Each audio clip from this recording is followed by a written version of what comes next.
Hola, ¿cómo están? Bienvenidos, bienvenidas a Suma Educación Perú. En esta clase denominada Errores en la medición, vamos a hacer un proceso de identificación de posibles fuentes de error aleatorio y sistemático en el proceso de indagación científica. Además, vamos a reconocer que el error absoluto se puede propagar cuando se usa una medición indirecta a partir de datos recogidos directamente de un instrumento. Sin más detalles, continuamos con el curso Aplicaciones, simuladores y aplicativos en enseñanza-aprendizaje de la física. Incertidumbre en las mediciones. No todas las mediciones tienen que ser exactas. El día a día nos demuestra eso, ¿no? Si compramos dos gaseosas, probablemente una tenga un poquito más de líquido que la otra. Sucede lo mismo si compramos galletas con relleno, ¿no? Tipo Oreo u otro manjar que nos guste, ¿no? El relleno no todos tienen igual cantidad. Eso no nos afecta, no nos perjudica en nada. Pero algunas mediciones sí deben ser rigurosas. Por ejemplo, en la fabricación de pernos y tornillos, ¿no? ¿Qué pasa si el diámetro del perno no calza, no coincide con el diámetro de la tuerca, el diámetro interno? Entonces este producto no va a servir. Si bien es cierto, aún persisten algunos margen de error. Este margen de error es mínimo, no es tan pronunciado como en el caso del relleno de las galletas o de la venta de gaseosas. En este tipo de productos, el error tiene que ser lo más reducido posible. Nunca se va a eliminar el error, eso lo ha demostrado la física, pero sí se puede reducir. Otro ejemplo es el proyecto de la NASA que consistía en investigar, recoger muestras sobre el clima de Marte, ¿no? El famoso Mars Climate Orbiter. Este proyecto tuvo un gravísimo error. Las conversiones en diferentes sistemas no se realizaron, ¿no? Como los dispositivos tenían fabricaciones en base a diferentes sistemas. Como estos no se hicieron la conversión, generaron un error. Ese error, al propagarse, generó otro error gravísimo en la órbita. La órbita trazada para este satélite artificial no coincidió, de modo que fue atrapado por el campo gravitatorio y se precipitó a la atmósfera y a la superficie de Marte. Se perdió toda la información y toda la inversión. ¿Por qué? Simplemente porque las mediciones no se hicieron en la unidad correcta. Ese error se propagó, ¿no? Entonces tenemos que tener cuidado a la hora de hacer mediciones cuando hacemos investigaciones, porque el error debe ser lo mínimo. De lo contrario, nuestros resultados no van a ser muy confiables. Para ello, debemos acostumbrarnos a registrar nuestros datos siempre con la incertidumbre absoluta que depende del instrumento que se use, ya sea analógico o digital. Empecemos con un sencillo experimento. ¿Cómo se relaciona el área de una de las caras de la moneda con el radio de la circunferencia de la cara de la moneda? Obviamente vamos a usar acá una regla para poder medir, pero no se va a medir el radio. Lo más probable es que midamos la longitud de extremo de la circunferencia, o sea, el diámetro. El diámetro va a estar medido en centímetros, el centímetro también va a estar en centímetros. Estos datos los hemos sacado de esta dirección, donde están de esta moneda y otras más. Hemos escogido 5 monedas porque para generar una buena gráfica tenemos que tener 5 puntos. Con 5 puntos la línea de tendencia puede tener un sentido y se puede reforzar.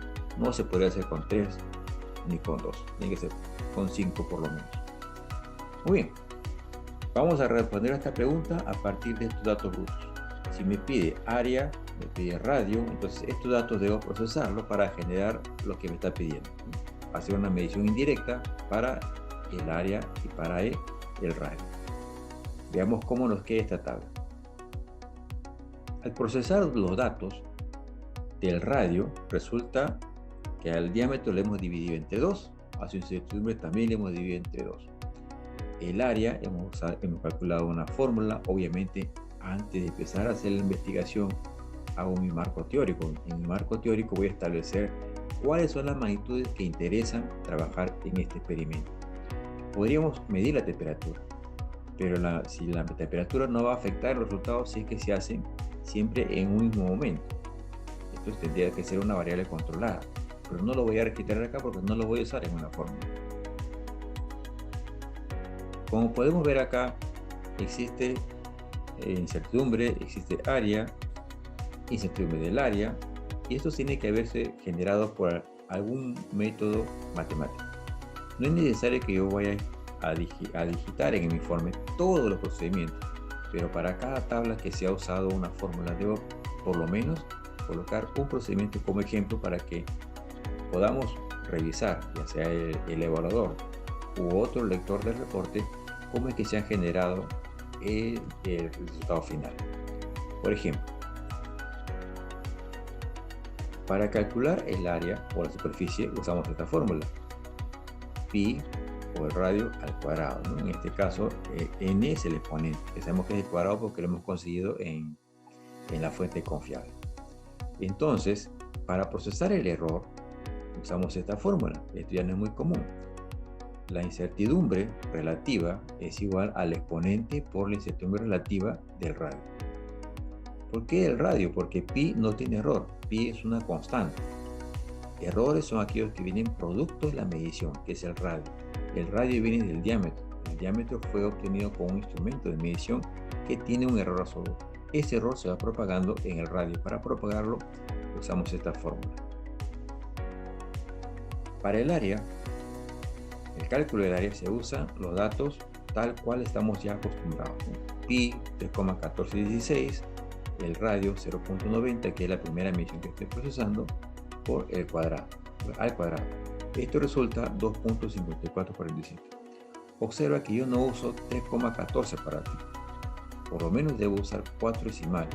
En cada parte de mi procesamiento de datos debemos usar por lo menos 4 decimales.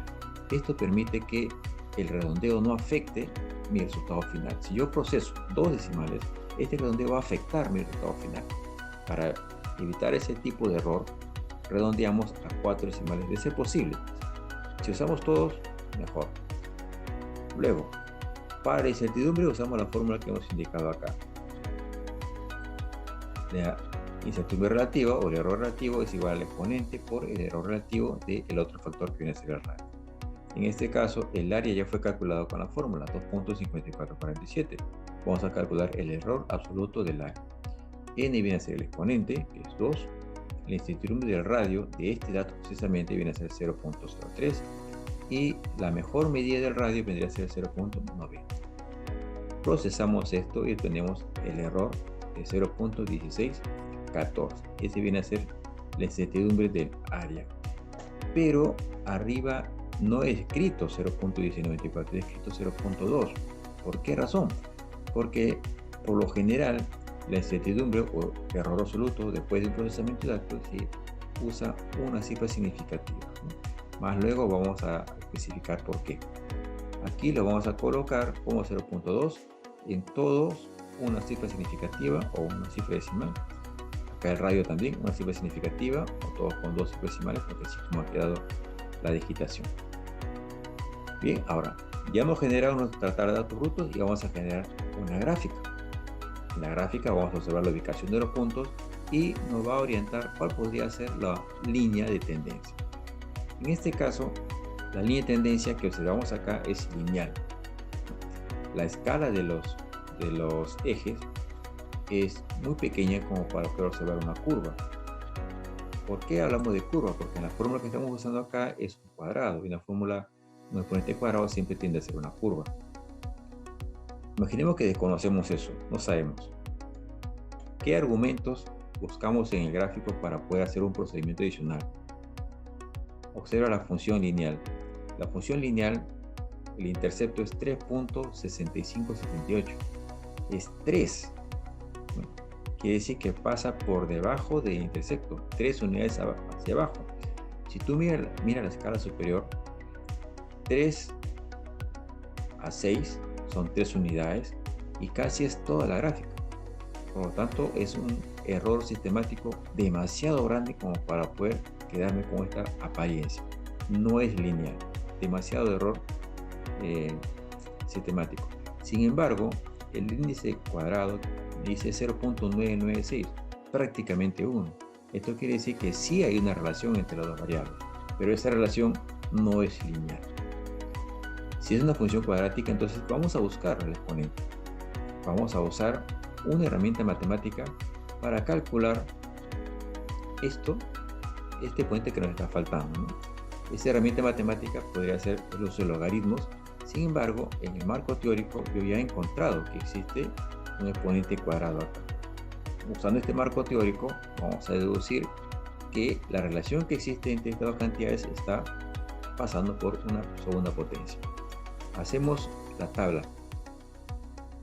linealizando la gráfica de la función. En la tabla 3 calculamos el cuadrado del radio, el cuadrado de la incertidumbre del radio, y el área lo dejamos tal cual porque eso sigue con la potencia 1. Eso no va a cambiar. Muy bien. Vemos acá cómo se ha variado la incertidumbre. Mira, el radio aquí es 0.01.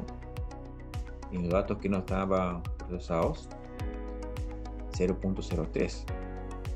Cada vez que procesamos los datos existe un cambio en la propagación de la incertidumbre absoluta. Vemos aquí la función lineal debería tener esta forma, así que vamos a proceder a la gráfica. Aquí, mira, seguimos con el área 0.001 y el radio 0.01 y el área 0.1. ¿Por qué escribimos solamente una cifra decimal? Se trata del error relativo o error porcentual. Si el error porcentual es del 2% a más, vamos a escribirlo con una cifra significativa. Pero si el error porcentual es menos del 2%, tenemos que escribirlo con dos cifras significativas. En nuestro caso, por lo general, es mayor al 2%. Y escribimos acá 0.1. Si quiero saber cómo es 2% o no es 2%, lo que hacemos es dividir, ¿no? 0.1 entre 2.5 y lo multiplicamos por 100 para ver si el porcentaje está dentro del margen que estamos pidiendo. Veamos. La gráfica nos salió lineal, mejor que la anterior. La barra de error existe notoria. Vemos con detalle que hay puntos que están ligeramente un poquito fuera de la línea de tendencia, pero la barra de error los une, ¿no? Como un ganchito los coge allí. Vemos que el índice de correlación se hizo 1. Es una relación perfecta entre una y otra variable. Luego la función lineal tiene una incertidumbre casi inexistente. La incertidumbre es 2 por 10 a la menos 14. O sea, 0.140, ¿no? Es demasiado poco como para poder considerarlo. Podemos decir que no existe error sistemático. Entonces, ¿cómo se relaciona el área de una de las caras de una moneda con el radio de la circunferencia de la cara de la moneda? ¿Qué respuesta podemos decir?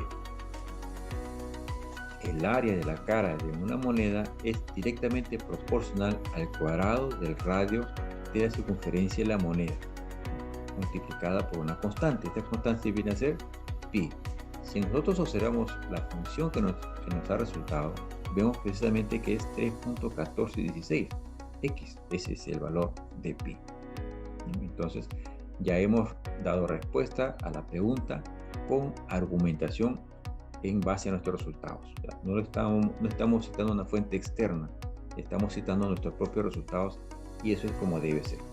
La fuente externa es para contrastar, comparar qué tan cerca nuestros resultados están con el marco teórico, qué tan lejos están con las fuentes confiables que hemos conseguido, ¿no? Eso le daba validez.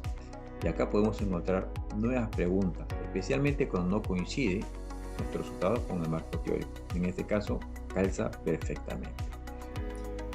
Muy bien. Hasta aquí el análisis de la gráfica cuando nosotros procesamos los resultados. Estimados maestros y maestras, eso es todo sobre mediciones directas e indirectas. Ahora ya conocemos sobre el error absoluto en una medición y el procesamiento de los datos usando fórmulas para las mediciones indirectas. Sin más que decir, les deseo muchos éxitos en procedimientos practiquen estas fórmulas que están en la diapositiva y nos vemos la siguiente clase. Hasta luego.